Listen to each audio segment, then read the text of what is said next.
আমার জীবনে এমন ঘটনা ঘটেছে, এটা এখন গল্পটা মনে পড়ে গেল তাই বলছি, যে 1,20,000 টাকা ঋণ আছে আমার, শোধ করার কোনো অপশন নাই আমার কাছে। আমার চোখে ধরা পড়ছে না যে 1,20,000 টাকা আমি কেমনে দিব। কি হলো, হঠাৎ করে আমরা একটা সার্কুলার দেখলাম যে সারা বাংলাদেশে ইসলামিক ট্যালেন্ট খোঁজা হচ্ছে। 2000 এটা মনে হয় 17 কি 18 সালের কথা, হ্যাঁ 18 না, আচ্ছা 18। তো হ্যাঁ আলোকিত কেন। তো এখন আমার ওয়াইফ বলছেন যে আপনি এটাতে অ্যাপ্লাই করেন। তো আমি অ্যাপ্লাই করবো, এটা তো আলেম ওলামাদের প্ল্যাটফর্ম, আমি এখানে জেনারেল থেকে আসা মানুষ কেমন করে কি। তো সে বলছেন না আপনি পারবেন ইনশাল্লাহ, আপনি পড়াশোনা করেন ইনশাল্লাহ পারবেন। তো আমি দেখছি আগে প্রাইস কি আছে, কষ্ট তো করবো আগে, পুরস্কারটা কি। তো পুরস্কারটা দেখছি যে একটা ওমরা করাবে। ওমরা করা তো যে কারোর জন্য একটা মানে স্বপ্নের ব্যাপার না, ওমরা করা তো সবাই আমরা খুব পছন্দ করি, আল্লাহ পাক আমাদেরকে বেশি বেশি ওমরা করার তৌফিক দেখ। আর লেখা আছে যে ফার্স্ট প্রাইস 3 লাখ টাকা, second prize 2 lakh, third price হচ্ছে 1 লাখ টাকা। তো সেটা আচ্ছা ঠিক আছে। তখন আমি একটা জবও করি, আমি কিন্তু চাকরিও করেছি এক সময়। তো এখন জব ছেড়ে দিলাম, জবে থাকলে আমার এখন পড়াশোনা হবে না। তারপর টানা 4 কি 5 মাস দৈনিক 10 থেকে 12 ঘন্টা করে পড়েছি, টানা 4 থেকে 5 মাস দৈনিক 10 থেকে 12 ঘন্টা, নামা খাওয়া সব ওখানেই।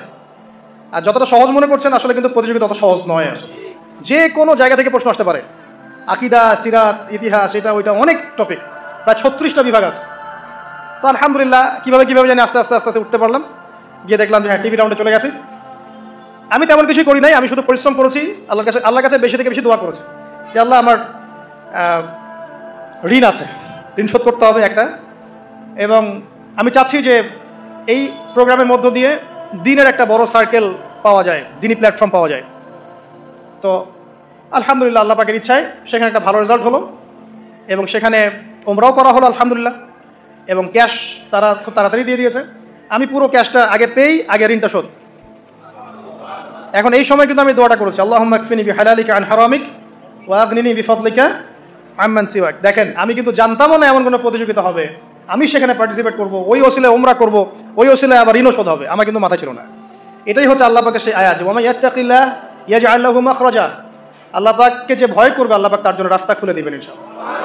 ওয়া ইয়ারযুকুহু মিন হাইসু লা ইয়াহতাসিব, এবং এমন উৎস থেকে আল্লাহ পাক রিজিক দিবেন যেটা সে কল্পনাও করতে পারে না। এটা আল্লাহ পাক তাওয়াক্কুল রাখেন জাস্ট।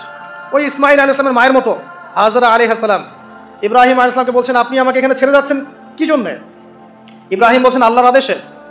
তখন তিনি বলছেন তাহলে আল্লাহ আমাকে ফেলে দিবেন ইনশাআল্লাহ। সেই মায়ের গর্ভ থেকে ইসমাইলের মতো সন্তানের জন্ম হলো, যেই সন্তানকে বাবা বলছে যে আমি তোমাকে জবাই করছি, স্বপ্নে দেখেছি, ফানজুর মাযা তারা, তোমার রায় কি? সে বলছে ইয়া আবাতি ফাআল মা তুমার, আপনাকে যে আদেশ করা হয়েছে আপনি সেটাই করেন। সাতাজিদুনি ইনশাআল্লাহু মিনাস সাবিরিন, ইনশাআল্লাহ আপনি আমাকে ধৈর্যশীল পাবেন। দেখেন কোন মায়ের গর্ভ থেকে কোন সন্তান। তাকে কি বাবা মানুষ করেছিলেন? না, তাকে তার মা মানুষ করেছেন। তো ওই রকম তাওয়াক্কুলকারিনী হাজরা আলাইহিস সালামের মতো মা যদি ঘরে ঘরে থাকে, বোন আর স্ত্রী ঘরে ঘরে থাকে, তখন ইসমাইলি প্রজন্ম আসবে ইনশাআল্লাহ।